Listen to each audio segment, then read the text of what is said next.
Chairman Mike Selig is still early in his tenure at the CFTC. He was sworn in late December, and when a new chair takes over of any agency, you tend to get a short window of time where the first few decisions might tell you a little or a lot about priorities, posture, and what they think the agency should be doing in the market. And on January 12th of this year, the CFTC issued a press release announcing that Chairman Selig had launched the Innovation Advisory Committee and that the CEO Innovation Council is expected to be among its charter members. The committee is essentially the renamed version of what used to be the Technology Advisory Committee, but the substance matters more than the label. The committee is designed to gather expertise and experience and recommendations on innovation in financial markets, and Selig is personally sponsoring it. The most useful part of the press release is Selig's own framing.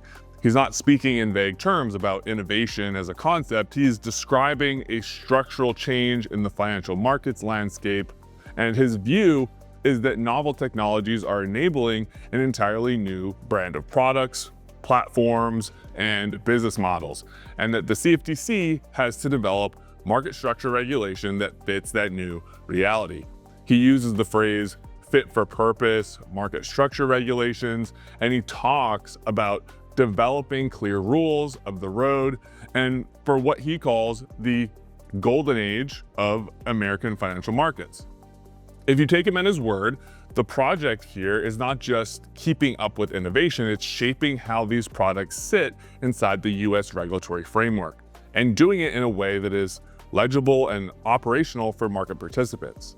In practical terms, the CFTC is building a standing pipeline of real-world input into how the Commission approaches emerging products and market structure. The CEO Innovation Council already exists as a high-level forum focused on concrete market structure issues and derivatives. The Innovation Advisory Committee is the broader advisory body that is supposed to include a balance of viewpoints. The financial industry, regulatory bodies, fintech providers, public interest groups, academia, and market infrastructure firms. And Selig is saying he intends to nominate the CEO Innovation Council participants as charter members of this committee. That combination tells you what the CFTC thinks is important right now. The topics being flagged include tokenization, 24/7 trading, perpetual style products, prediction markets, and blockchain native market infrastructure. That list is not accidental. It reflects the areas where market structure is actually shifting. It also reflects the areas where legal questions are the hardest, and the politics are the loudest, and the stakes are the highest. Prediction markets are the cleanest example of all of that happening at once.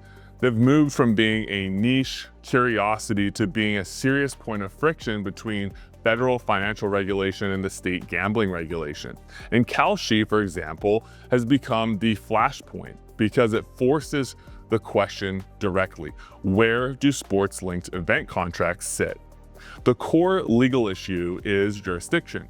Under the Commodity Exchange Act, the CFTC has authority over derivative markets and certain event contracts. And under state gaming regimes, sports books are licensed, taxed, and heavily regulated, and states have built entire ecosystems around that model. Sports-linked event contracts sit right in the middle of those two worlds, and the question becomes, are these contracts properly treated as derivatives and regulated at the federal level, or are they gaming products that states get to control through their sports betting frameworks? That's not just an academic question. It's a question that determines who writes the rules, who collects the revenue, and who gets to decide which products are permitted and which are not. It also determines whether a national market structure can exist for these new products, or whether the space gets forced into a patchwork of state-by-state outcomes driven by enforcement actions, litigation, and political pressure. The conflict with sports books in Vegas is a natural consequence of that. Sports books are not just businesses, they're part of a regulated system with entrenched stakeholders, and they have a meaningful influence at the state level. States have tax revenue tied to sports betting. They have regulatory authority tied to sports betting. They have political constituencies tied to sports betting. A product that looks like sports wagering but claims it's a federal derivatives wrapper is going to trigger resistance. And that resistance is already showing up through state-level scrutiny and litigation. That's why it's not especially useful to ask whether Selig is, quote, pro-Kalshi. A chair doesn't need to be pro anyone to see the institutional problem. The institutional problem is that prediction markets are expanding quickly and the regulatory perimeter is being contested in real time. So the market is looking for two things, I would argue, from the CFTC right now, and specifically from Selig. One, a backbone where it makes sense. If the CFTC believes that a category of contracts belongs under federal commodities regulation, the Commission has to be willing to say so clearly and defend that position and withstand the political and legal pressure that follows.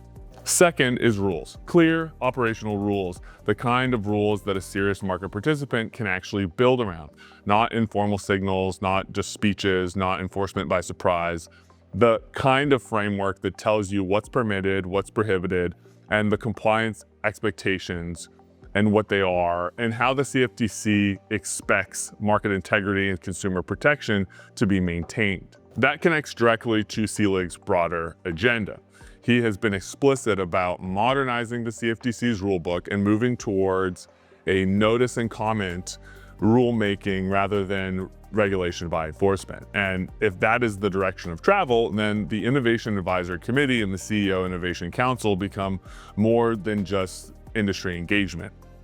They become a way to develop the factual record, the economic rationale, and the market structure logic that supports a modern regulatory framework. This is where the deliverables matter. If these advisory bodies produce serious recommendations that translate into policy priorities, then the rulemaking and the outcomes become a real force in shaping how the CFTC approaches emerging markets. If they don't, then they function more like a listening mechanism, which could still be important, but given what's happening with prediction markets, listening alone isn't enough. The jurisdictional fight is already underway, and from my perspective, this is one of the biggest issues in commodities right now because we live in a live test of whether the federal framework can adapt to new products in the prediction markets quickly enough to remain the governing framework moving forward. Prediction markets are not waiting for the law to catch up. Sports books and state regulators are not waiting either. Everybody is moving, and the system is going to settle around whoever builds the most coherent, defensible structure. If Selig delivers clarity and a rule book that fits the market as it actually exists, the CFTC has an opportunity to stabilize the space and define the boundaries in a way that's truly workable for participants. If it doesn't happen, then the market will keep getting defined by litigation and state-by-state pressure and inconsistent outcomes. That's the moment that we're in. My name is Braden Anderson. I'm a partner at Gesmer Updegrove. If you have further questions, don't hesitate to reach out. Until next time, see ya.